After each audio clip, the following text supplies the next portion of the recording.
Hello les potos. Aujourd'hui, on est de retour avec l'un des duos les plus cultes et les plus drôles des films d'action des années 90. Allez, let's go!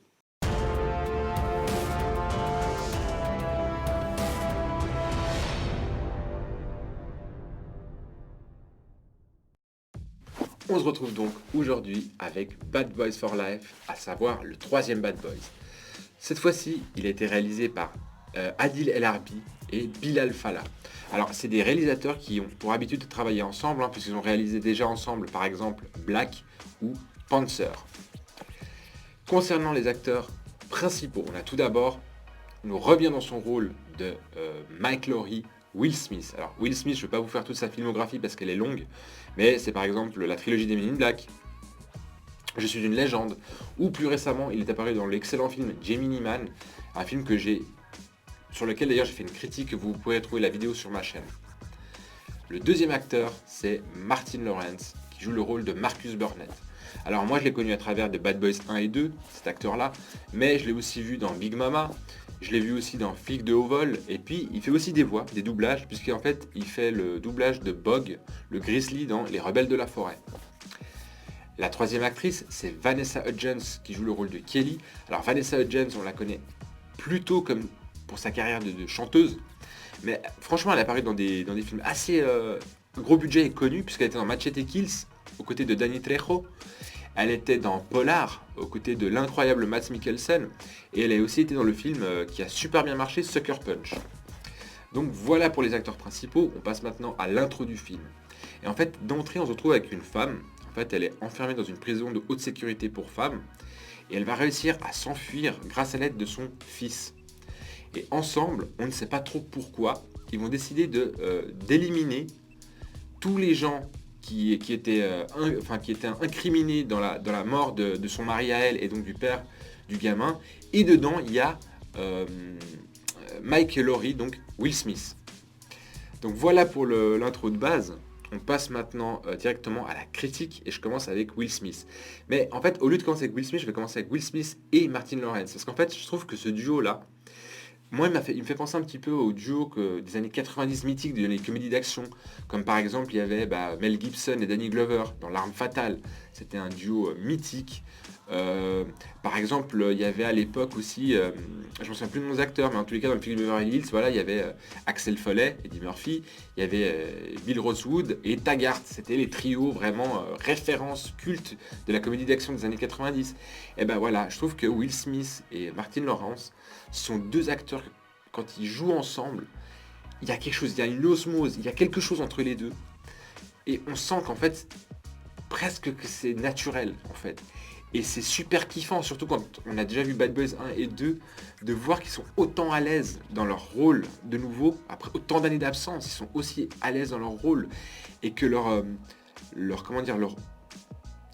lien en fait en tant qu'interprète est toujours aussi fort et aussi naturel.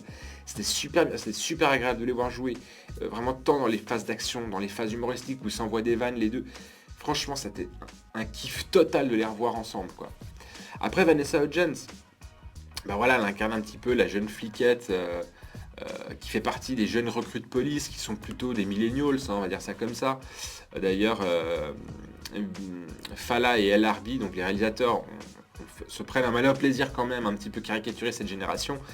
Et voilà, elle joue un petit peu la fliquette, qui a un langage vraiment de millennials, qui a une référence musicale que les deux autres, qui sont plus vieux, n'ont pas, qui ont des technologies policières, donc d'intervention policière beaucoup plus évoluées que les deux autres, qui sont à l'ancienne avec des indiqués et tout ça. Donc voilà, elle joue bien ce rôle un petit peu d'opposé aux deux autres, avec d'autres acteurs. Mais voilà, eux, ils sont tellement énormes, leur duo est tellement fort, prend tellement de place, que ouais, elle joue super bien, ça va, elle se démerde bien, mais voilà, Will Smith et Martin Lawrence prennent vraiment toute la place, quoi. Donc, ça c'est pour la partie acteur. Maintenant, on passe à la partie déco et accessoires. Et c'est ça que je kiffe dans les Bad Boys. C'est qu'il y a vraiment ce côté exagéré dans tout. Et y compris dans le placement de l'intrigue dans le lieu, en fait, géographiquement. Voilà, on se trouve toujours à Miami. Donc Miami c'est quoi là, selon Bad Boys, selon la vision de Bad Boys, c'est des belles nanas, des beaux mecs, des belles bagnoles, voilà, des boîtes de nuit, de la plage, le soleil, voilà. Et c'est toujours placé de la même manière, toujours avec des intros hip-hop et tout, qui fait bien hype, qui fait bien, ça fait ouais, Miami, c'est vraiment hype et tout.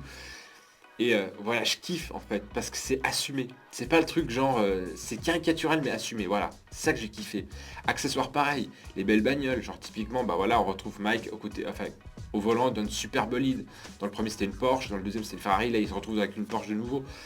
Voilà, c'est des accessoires typiques de Bad Boys, des arsenals, enfin des armes à feu, il y en a tout ce que vous voulez, des coffres de bagnoles remplis d'armes à feu. Enfin voilà, le côté hyper exagéré de Bad Boys que j'ai kiffé. Voilà, au niveau accessoires machin, ils se sont fait place de nouveau les deux réalisateurs. Concernant la mise en scène, alors je trouve qu'au niveau mise en scène, c'est sûr que c'est classique, c'est beaucoup des scènes d'action et elles sont vraiment très bien mises en scène ces actions principalement. Quand c'est une caméra fixe, voilà, c'est du fixe. Quand c'est une caméra embarquée, c'est embarqué. Quand c'est une caméra machin, mais c'est toujours choisi le bon angle de caméra, le bon moyen de filmer. Est-ce que c'est d'être une caméra mouvante? Est-ce que c'est un bon plan? Est-ce qu'on prend le bon plan trop large, pas assez large et tout? Il n'y a rien à dire, c'est au niveau technique. Les scènes de casque, enfin comment dire, d'action, elles sont hyper bien filmées. Elles sont hyper nerveuses, hein, il y a beaucoup de changements d'angle sans pour autant foutre la gerbe. Au contraire, l'adrénaline elle monte quoi quand il y a de l'action parce que c'est tellement bien filmé. Enfin, franchement, la mise en scène, il n'y a rien à dire, c'est impeccable. C'est sûr que c'est pas révolutionnaire, mais au niveau technique, il n'y a rien à dire, c'est top quoi. C'est vraiment top. Concernant le scénario, alors, c'est sûr, c'est clair que c'est pas vous attendez pas un thriller à la Nolan, voilà, on est loin de ça. C'est un film de comédie d'action. Donc c'est fait pour rigoler et puis pour avoir ce côté adrénaline de poursuite et tout. Et ben, ça fait le job quoi. Voilà, ça fait le job, il n'y a pas à chier, ça fait le job. Après, je vais venir tout de suite à ça, je vais directement passer à ça. Le twist, il y a un moment donné, il y a un twist, il y a une révélation, voilà, comme dans tous les films, il y a toujours le côté un peu révélation. J'ai trouvé un peu genre le chapeau, voilà, le lapin qu'on sort du chapeau magicien. Tadam, ça vous l'attendez pas? Bah non, on s'attendait pas effectivement, je m'attendais pas à cette révélation. Mais ouais non, je trouve que là ils ont été trop loin en fait. Autre chose que j'ai kiffé de ce film, par rapport aux Bad Boys 1 et 2, forcément je compare, c'est que dans celui-là, comme je vous l'ai dit dans le synopsis, dans l'intro, en fait il y a vraiment, Mike Laurie est vraiment visé par les bad guys du film en fait. Et du coup, on a un côté dramatique beaucoup plus fort, on a un côté humoristique beaucoup plus marqué. Je trouve que LRB et Fala, donc les deux réalisateurs, ont vraiment enfoncé le clou encore plus et ont fait moi je trouve presque un Bad Boys au niveau scénaristique, au niveau risque audace, il est beaucoup plus fort que les deux premiers. Je trouvais ils allaient beaucoup plus dans l'humour quand il fallait, dans le drame quand il fallait, dans l'action quand il fallait. Je trouve qu'ils ont vraiment fait un travail à ce niveau-là vraiment incroyable. La dernière petite chose que je voulais dire aussi au niveau scénaristique, ou en tout cas voilà, c'est l'humour. L'humour qu'ils prennent. Encore une fois, je reviens sur le duo des deux. Je trouve qu'on retrouve cet humour qu'on avait laissé dans le 1 et le 2, mais il n'a pas bougé quoi. Je veux dire, c'est le même esprit. Je veux dire, on entend les vannes qui s'envoient, on pourrait dire c'est que du Bad Boys. Il n'y a que eux pour sortir ce genre de vannes entre eux.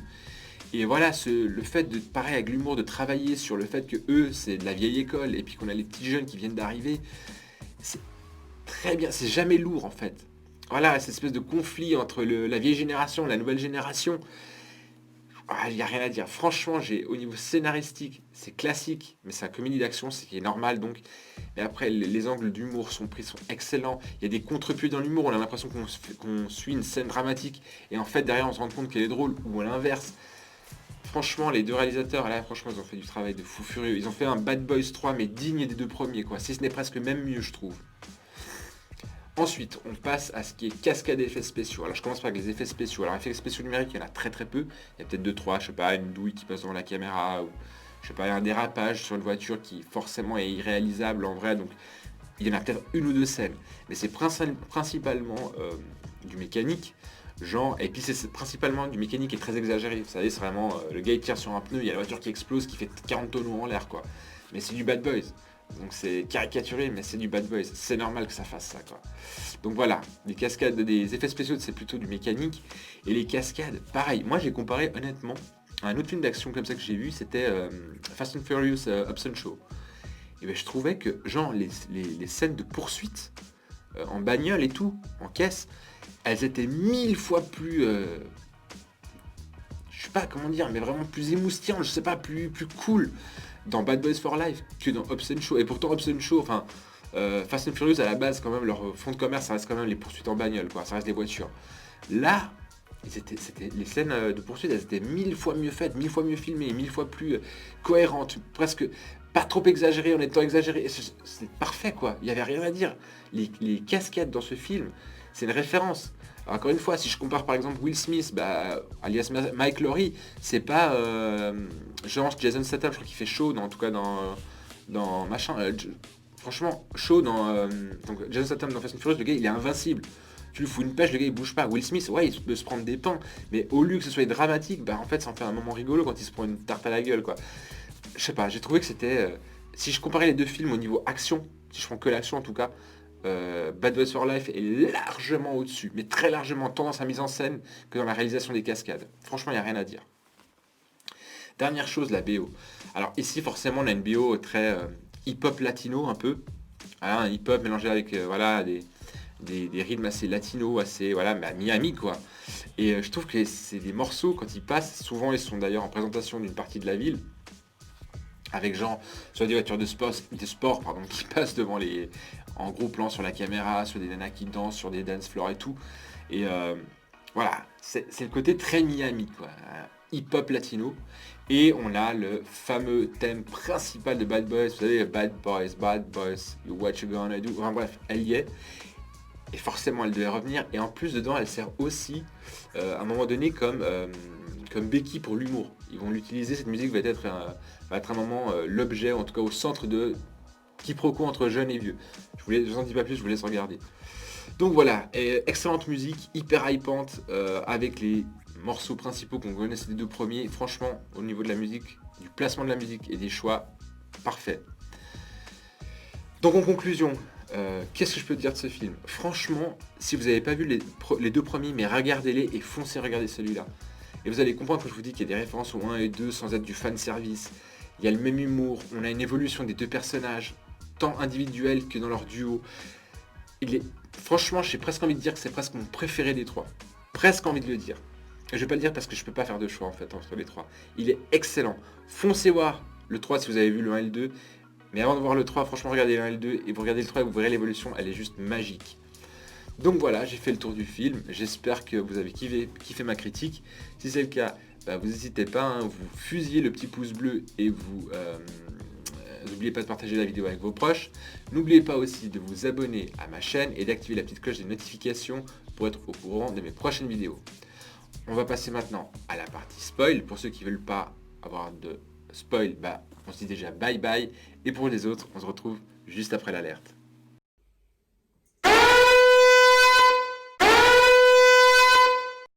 On se retrouve donc avec la partie spoil en 4 points. Le premier point, justement, et c'est ça où je voulais vous mettre en avant, sur le fait que je vous dis que le film est beaucoup plus impliqué dans le scénario, c'est que, comme je vous ai dit, le duo, donc mère-fille qui veut le tuer, principalement Mike Lowry, vont avoir un lien très fort avec lui. Et je vais vous expliquer pourquoi. Déjà dans le drame, justement, le drame est peut-être beaucoup plus profond. Déjà dès le début du film, assez proche du début du film, Mike, il se fait tirer dessus et il manque mais à ça de crever. Et c'est là où on voit que le duo, Martin Lawrence et Will Smith, sont comme ça vraiment. Parce qu'on a la partie, normalement on les voit toujours en train de déconner, en train de s'envoyer des vannes. Et là on a la partie dramatique. Et franchement on a les larmes aux yeux parce que c'est un duo qui est mythique. Et on est en train de voir crever Mike Lowry, quoi, qui est un des duos, quoi. Et il le joue tellement bien les deux, cette espèce de lien qui les lie. Enfin, moi je trouvais que c'était une scène hyper bien foutue pour une comédie d'action. D'avoir réussi à inclure un drame comme ça et à nous toucher, enfin j'ai trouvé ça vraiment magique de la part de LRB et de Fala, quoi. Ils ont fait une scène là, je trouve, dans une comédie d'action, d'avoir inclus une scène comme ça dramatique, impressionné. Vraiment j'étais impressionné. Le deuxième point, c'est justement la mort de leur capitaine. Le fameux capitaine qui est dans le 1, dans le 2, dans le 3, il meurt, quoi. Et quand j'ai vu ça, en plus c'est un personnage, vraiment c'est le capitaine hyper vulgaire, putain je vais me retrouver dans un tsunami de merde et tout, si vous faites ça, encore des conneries comme ça. et il finit par crever. Et de nouveau, là, le drame, en plein milieu d'une comédie, bam, ce drame. Et ce que je vous dis, c'est un film, c'est ça que j'ai trouvé. C'est pour ça que j'adore le 3 en fait, presque plus que le 2, parce qu'il nous choque beaucoup plus tant dans l'humour que derrière il peut nous choquer dans le drame en fait. Et c'est ça que j'ai trouvé absolument incroyable. Le troisième point, et c'est là où je vous dis que j'étais un peu déçu, assez même très déçu, c'est qu'en fait on va se rendre compte que en fait en réalité Mike, donc Will Smith, était le copain de la meuf qui était en tôle au début. Et qu'en fait le gamin qu'elle a elle, ce n'est pas le gamin du mafieux qui est censé être mort, qui est censé avoir été tué par Will Smith. Donc en fait c'est Will Smith qui est le père du gamin. Là j'ai trouvé, ah non tu peux pas. Alors je suis d'accord qu'il y a un rapprochement entre le méchant et le gentil, mais là carrément de dire que Will Smith est le père du gamin, là par contre j'ai trouvé ça le truc un peu ouais non, ça passait pas, c'est pas passé, en tout cas pour moi c'est pas passé. Et puis à la fin forcément on se dit son fils elle a essayé de le tuer, d'ailleurs c'est le fils qui tire sur Will Smith au début du film, hein. Et on se dit mais attends qu'est-ce qu'il va faire, est-ce qu'il va tuer son fils, est-ce qu'il va tuer la mère de son fils? Et puis au final en fait il réussit à attraper son fils vivant et à le mettre en tôle. Et à la fin on se dit bon il a chopé son fils, il l'a mis en tôle, qu'est-ce qui va se passer? Et là de nouveau à l'américaine, la moralité c'est qu'on laisse sous-entendre que le fils va intégrer la nouvelle unité de policière pour racheter ses fautes. Voilà, c'est le côté qui m'énerve un petit peu des films américains, le côté un peu moralisateur, ouais t'as fait des conneries mais tu peux réparer, enfin bref, voilà. C'est le seul truc que je peux lui reprocher au niveau scénaristique au film.